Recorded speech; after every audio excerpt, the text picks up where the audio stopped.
আজকের দিনটা অনেকটাই কষ্টের একটা দিন ছিল, সঙ্গে একটা স্পেশাল ডেও ছিল।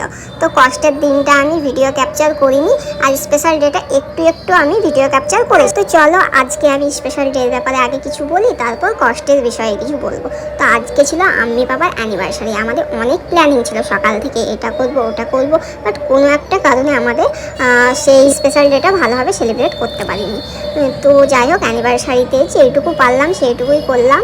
আর আমাদের রামপুরহাটে মিয়ামরে একটা নিউ স্টোর ওপেনিং হয়েছে, বাট যখনই যাই এতটাই ভিড় থাকে, ওই ভিড়ের মধ্যে আমি কখনো দোকানে ঢুকি না। কিন্তু সেই দিনকে ঢুকতে হলো কিছু পেস্ট্রি নেওয়ার জন্য, তো সঙ্গে কেকটাও নিয়ে আসতাম। তো যাই হোক, কোনো কারণে আর কেক টেক আনলাম না। আমরা ভেবেছিলাম আজকে আমন্ত্রণে যাব নাইটে ডিনার করতে, সেটাও হলো না। এবার কেন হলো না সেটা এবার বলি। সন্ধ্যা থেকে প্রচণ্ড বৃষ্টি হচ্ছিল, ফার্স্ট আর সেকেন্ড। আজকে আমার জায়ের ডেলিভারির ডেট ছিল। তো ডেলিভারি মানেই হচ্ছে সবার একটা টেনশনের বিষয়। তার মধ্যে ওকে নিয়ে আমরা বেশি টেনশনে ছিলাম। ওর একটু প্রবলেম ছিল, 6 বছরের মধ্যে 3টে অপারেশন হচ্ছে। একটা বেবি হয়েছিল, ফার্স্ট বেবি, তারপর একটা এমার্জেন্সি অপারেশন হয়েছিল ওই জায়গাতে, তারপর আবারও সেকেন্ড বেবি হচ্ছে। তো এটা নিয়ে সবার একটু টেনশন ছিল। আর সেই সময় আমরা নার্সিংহোমে গেলাম, ভাবলাম যে ওর ডেলিভারি হয়ে যাবে তারপর চলে আসবো। তো ডক্টর এমন এমন বলছিল না, খুবই টেনশন হচ্ছিল।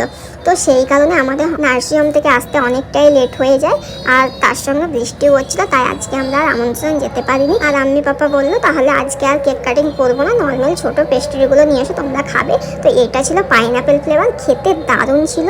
আর এই সময় আর কি আফিফের সঙ্গে আমি একটু শর্টের ভিডিও করছিলাম, তো সেই ভিডিওগুলোই তোমাদের সঙ্গে অ্যাড করলাম। আমি আর সেরকমভাবে ভিডিও করি না, তাই এই ভিডিওর সঙ্গে তোমাদের সঙ্গে একটু গল্প শেয়ার করলাম। তো এইভাবেই আজকের দিনটা আমাদের কাটলো। তো আমাদের আমন্ত্রণ যাওয়া হলো না, বাড়িতে আমরা বিরিয়ানি নিয়ে আসলাম।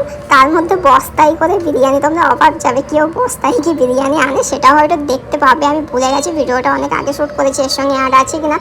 আম্মি পাপা একটু ঘুরতে গেল, বিরিয়ানি নিয়ে আসলো। আমি ওই বস্তায় করে কি আনছে রে ভাই, তাহলে এখন কি বিরিয়ানির চাল আনছে? এত রাতে বাড়িতে বিরিয়ানি রান্না হবে? তারপর দেখি না, এর মধ্যে অনেকগুলো প্যাকেট বিরিয়ানি আছে। আমরা বাড়িতে যতজন আছি, আপারা এসেছিলো, তো সবাই একসঙ্গে আমরা ডিনার করলাম। অনেক দিন পরে একসঙ্গে ডিনার করলাম। আর আফিফের সঙ্গে যে ভিডিও শ্যুট করছিলাম, তখন আফিফকে খাইয়ে দিচ্ছিলাম কেকটা, আমিও খাচ্ছিলাম। আর খুবই টেস্ট ছিল কেকগুলো। তো আজকে মিয়ামরে তো প্রথমবার গেলাম, মানে আমাদের রামপুরহাটের দোকানটাই প্রথমবার গেলাম। আর ওই দোকানটা যারা করেছে, মানে তার ভাবি হচ্ছে ইউটিউবার, তারাও একটা ইউটিউবার। তো তাদের সঙ্গে আমার বিশেষ করে অনেক দিন আগে থেকে ফ্রেন্ডশিপ আছে। তো দেখো, এই দেখো বস্তায় করে বিরিয়ানি এনেছে। এইখানে প্রায় 10 থেকে 12 প্লেট বিরিয়ানি ছিল। তো এইগুলো দিয়ে আমরা রাতে সবাই ডিনার করলাম। তো ভিডিওটা এখানে এন্ড করলাম। তোমাদের কেমন লাগলো অবশ্যই লাইক কমেন্ট